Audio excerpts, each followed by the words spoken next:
नमस्ते बच्चों, खरशाला बुनियादी शिक्षण विभाग के YouTube चैनल में मैं मकवाना दर्शना आप सबका एक बार फिर से कक्षा 5 में स्वागत करती हूँ। कक्षा 5 इकाई 7वीं खाना खजाना। बच्चों, इसके आगे के वीडियो में हमने अभ्यास के 2 प्रश्नों तक की पढ़ाई कर ली है। अब वहाँ से आगे आज हम इस वीडियो में अभ्यास के जो 3, 4 और 5 प्रश्न है उनके बारे में पढ़ाई करेंगे और जो स्वाध्याय के प्रश्न है उनके बारे में भी पढ़ाई करेंगे। ठीक है। यहाँ पर बच्चों अभ्यास के 2 प्रश्न तक की पढ़ाई हमने कर ली है। अब वहाँ से आगे अभ्यास का जो तीसरा प्रश्न है वह हम देखते हैं। तीसरा प्रश्न है, तुमने अपने रसोई घर में माँ या पिताजी को खाना पकाते हुए देखा होगा, ज़रा बताओ तो कैसे बनता है। तो बच्चों यहाँ पर आपको 3 चीज़ दी गई है जो किन में से बनती है और कैसे बनती है वो हमें बताना है। पहली है बेसन से पकोड़ा, दूसरी गेहूं से रोटी और तीसरी है दूध से चाय। एक के बाद एक मैं आपको बताती हूँ कि ये चीज़ कैसे बनती है। आप सब चाहे तो अपनी बुक में लिख सकते हैं। पहला है बेसन से पकोड़ा। तो बच्चों बेसन से पकोड़ा कैसे बनता है वह मैं आपको बताती हूँ। आप चाहे तो अपनी बुक में लिख सकते हैं। बेसन से पकोड़ा तेल में तल कर बनता है। ठीक है, ये था इसका उत्तर। उसके बाद दूसरा है गेहूं से रोटी। तो हम रोज़ रोटी खाते हैं, है ना। तो रोटी कैसे बनती है वह मैं आपको बताती हूँ। गेहूं से रोटी आटा गूंदकर गूंदे हुए आटे के गोले बनाकर उसे बेला जाता है, फिर उसे सेककर रोटी बनती है। तो ये मैंने आपको बताया कि रोटी कैसे बनती है। ठीक है। उसके बाद तीसरा है दूध से चाय। हम चाय भी रोज़ सवेरे पीते हैं, है ना। तो चाय कैसे बनती है, तो इसके उत्तर में आप लिख सकते हैं दूध से चाय, चाय पत्ती को पानी में उबालकर दूध चीनी डालकर बनती है। उसके बाद अभ्यास का चौथा प्रश्न है, चित्र में माँ को खाना बनाते हुए दिखाया गया है। क्या खाना बनाना केवल माँ का ही काम है? नहीं। तो बताओ और कौन कौन खाना बना सकते हैं। तो बच्चों यहाँ पर आपको पूछा गया है कि खाना बनाना केवल माँ का ही काम है। अगर नहीं तो और कौन कौन खाना बना सकता है, उसके नाम यहाँ पर आपको लिखने होंगे। ठीक है। तो हमें पता है कि हमारे घर में खाना हमारी बड़ी बहन, दादी या कभी कभी अपने पापा भी बना लेते हैं, है ना। तो चौथे के उत्तर में हम लिखेंगे खाना बनाना केवल माँ का काम नहीं है, खाना दादी, बड़ी बहन और पापा भी बना सकते हैं, कभी कभी हमारे भैया भी बना लेते हैं। तो ये था हमारा अभ्यास का चौथा प्रश्न, जिसके उत्तर में आप ये सभी नाम लिख सकते हैं। उसके बाद 5वां प्रश्न है, नीचे दिए गए चित्र को देखकर कहानी बनाइए। तो यहाँ पर आपको 4 चित्र दिए गए हैं। उन चित्र पर से आपको कहानी बनानी है या तो लिखनी है। तो सबसे पहले मैं आपको एक के बाद एक चित्र बताती हूँ और चित्र में कौन सी क्रिया हो रही है उसके बारे में बताऊंगी। पहले चित्र में आप देख सकते हैं कि एक बूढ़ा बैठा है और उनके 2 बेटे हैं, वह आपस में लड़ रहे हैं।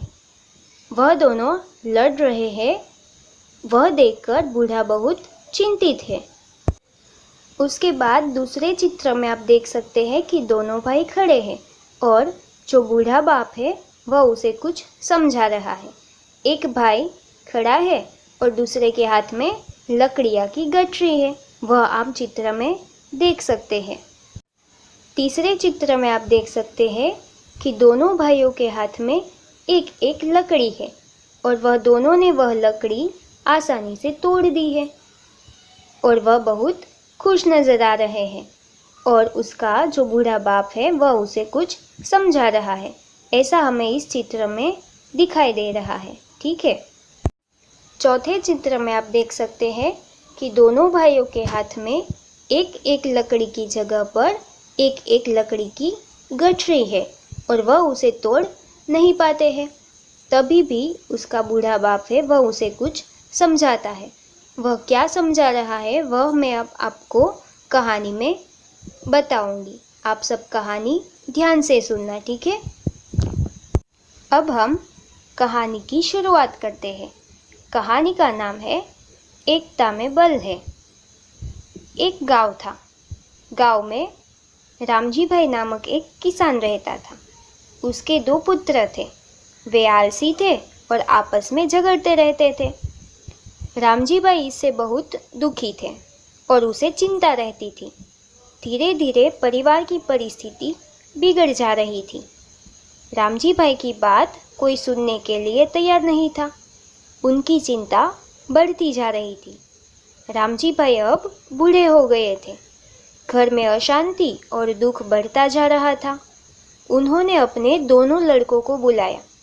इसीलिए दोनों लड़कों अपने पिताजी के सामने आकर खड़े रह गए। दोनों लड़कों को पास में से थोड़ी लकड़ियाँ लाने को कहा।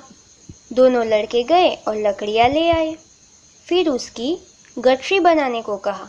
रामजी भाई ने उनके दोनों बेटों को वह जो लकड़ियाँ लाए थे उसकी गठरी बनाने को कहा। पिता ने पुत्रों से लकड़ी की गठरी तोड़ने को कहा। कोई तोड़ नहीं पाया। उसके बाद रामजी भाई ने पुत्रों से लकड़ी की गठरी में से एक एक लकड़ी तोड़ने को कहा। पुत्रों ने लकड़ी को आसानी से तोड़ दिया। फिर से पिता ने पुत्रों से लकड़ी की गठरी तोड़ने को कहा। कोई न तोड़ पाया। पिताजी ने लकड़ी के माध्यम से बच्चों को एकता की बात समझाई।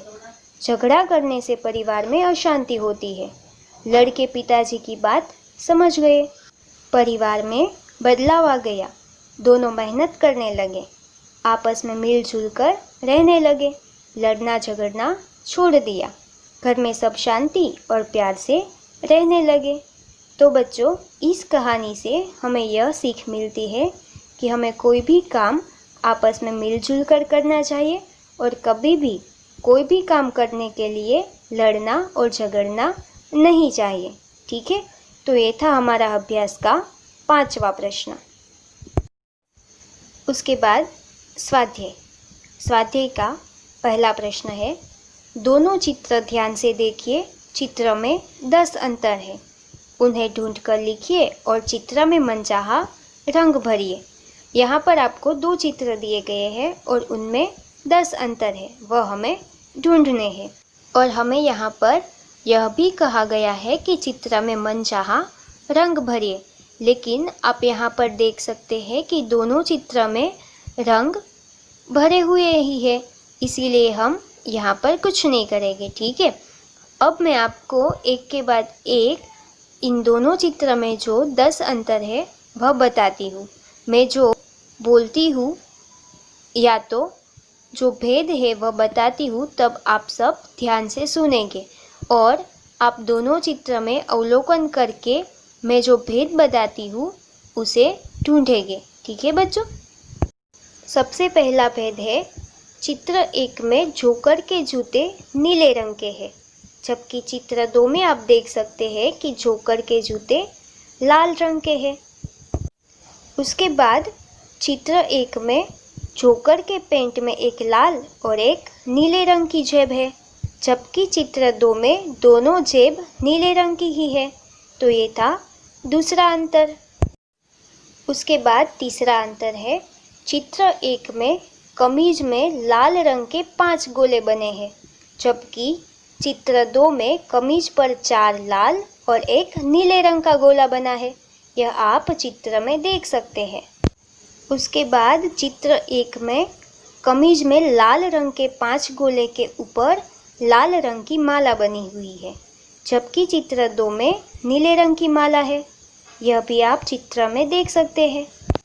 5वां अंतर है, चित्र 1 में कमीज पर माला के ऊपर छोटे नीले रंग के गोले बने हैं, जबकि चित्र 2 में लाल रंग के गोले बने हैं। छठा भेद है, चित्र 1 में टोपी लाल रंग की है, जबकि चित्र 2 में टोपी नीले रंग की है। सातवां अंतर है, चित्र 1 में टोपी के छोर पर काले रंग का गोला बना है, जबकि चित्र 2 में सफ़ेद रंग का गोला है।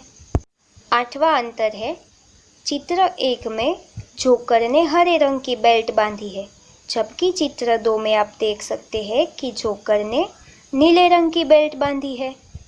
उसके बाद 9वां भेद है, चित्र 1 में कुल 5 गेंद है, जबकि चित्र 2 में 4 ही गेंद है। यह भी आप चित्र में देख सकते हैं।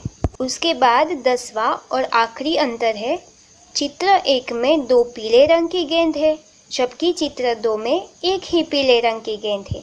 यह भी आप चित्र में देख सकते हैं। तो बच्चों, ये था हमारा स्वाध्याय का पहला प्रश्न।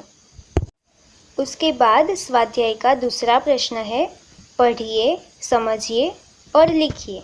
यहाँ पर आपको एक उदाहरण दिया गया है। उसमें लिखा है लड़का और नीचे लिखा है लड़के। तो बच्चों, यहाँ पर आपको एक वचन और बहुवचन के शब्द दिए गए हैं। लड़का यानी कि कोई एक ही लड़के की बात है। लड़के तो यहाँ पर एक से ज़्यादा लड़के की बात है। ठीक है, तो सबसे पहला है लड़का, तो उसका वाक्य बनाया है लड़का स्कूल जा रहा है। उसके नीचे लड़का तो उसका बहुवचन होगा लड़के। उसका वाक्य है लड़के स्कूल जा रहे हैं। ठीक है, तो ये था उदाहरण। उसके बाद नीचे आपको 3 शब्द दिए गए हैं, पुस्तक, कमरा और पंखा। तो यहाँ पर भी आपको पुस्तक, कमरा और पंखा तीनों शब्द का जो बहुवचन का शब्द है वह यहाँ पर लिखना है और बाद में उसका वाक्य में प्रयोग भी करना है। ठीक है, यह भी मैं आपको बताऊंगी। सबसे पहला शब्द है पुस्तक। पुस्तक है वह एक वचन है। पुस्तक का बहुवचन शब्द होगा पुस्तकें, यानी कि एक से ज़्यादा पुस्तक। तो सबसे पहले हम पुस्तक का वाक्य में प्रयोग करेंगे। तो लड़का पुस्तक पढ़ता है। उसके बाद पुस्तकें, तो उसका वाक्य बनेगा लड़के पुस्तकें पढ़ते हैं। बच्चों, आप चाहें तो अपनी बुक में या तो अपने पाठ्य पुस्तक में यहाँ पर जो जगह दी गई है वहाँ पर मेरे साथ आप लिख भी सकते हैं। उसके बाद दूसरा शब्द है कमरा। कमरा है वह एक वचन का शब्द है, तो उसका बहुवचन होगा कमरे। ठीक है, तो सबसे पहले मैं आपको कमरा शब्द का वाक्य में प्रयोग करके बताती हूँ। हमारे घर में मेरा कमरा अलग है। ये था वाक्य। उसके बाद कमरे, तो उसका वाक्य होगा हमारे घर में कई कमरे हैं। तो इस तरह से बच्चों आप वाक्य बना सकते हैं। उसके बाद तीसरा शब्द है पंखा। पंखा है वह एक वचन का शब्द है। उसका बहुवचन का शब्द होगा पंखे। ठीक है, तो पंखा शब्द का हम वाक्य में प्रयोग करते हैं, घर में पंखा चल रहा था। उसके बाद पंखे, तो उसका वाक्य होगा स्कूल में कई पंखे हैं। तो इस तरह से आप वाक्य बना सकते हैं। ठीक है, तो बच्चों, ये था स्वाध्याय का दूसरा प्रश्न। यहाँ पर हमारी जो 7वीं इकाई थी खाना खजाना, वह भी पूर्ण होती है। आप सबको अच्छी तरह से ये इकाई समझ में आ गई होगी और इनके जो प्रश्न है वह भी आपको समझ में आ गए हैं, ऐसी मैं आप सभी से उम्मीद रखती हूँ। बच्चों, पाठ्य पुस्तक में जहाँ पर हमारी इकाई 7 पूर्ण होती है, उससे आगे पेज नंबर 42 पर आपको कुछ फल के नाम, अनाज के नाम और पेज नंबर 43 पर आपको कुछ सब्जियों के नाम दिए गए हैं। वह आप सबको अच्छी तरह से याद रख लेने हैं। ठीक है, क्योंकि आप सभी ने कक्षा 4 में फल, अनाज, सब्जी सभी के नाम अच्छी तरह से जान ही लिए हैं। तो यहाँ पर आपको ये सिर्फ पुनरावर्तन के लिए दिया गया है। तो आप सभी बच्चे ये जो नाम यहाँ पर दिए गए हैं वह अच्छी तरह से एक बार पढ़ लेना और याद भी रख लेना, ठीक है। अगर आपको मेरी यह वीडियो पसंद आई हो तो आप लाइक करें और हमारी चैनल को सब्सक्राइब करें। Okay, thank you.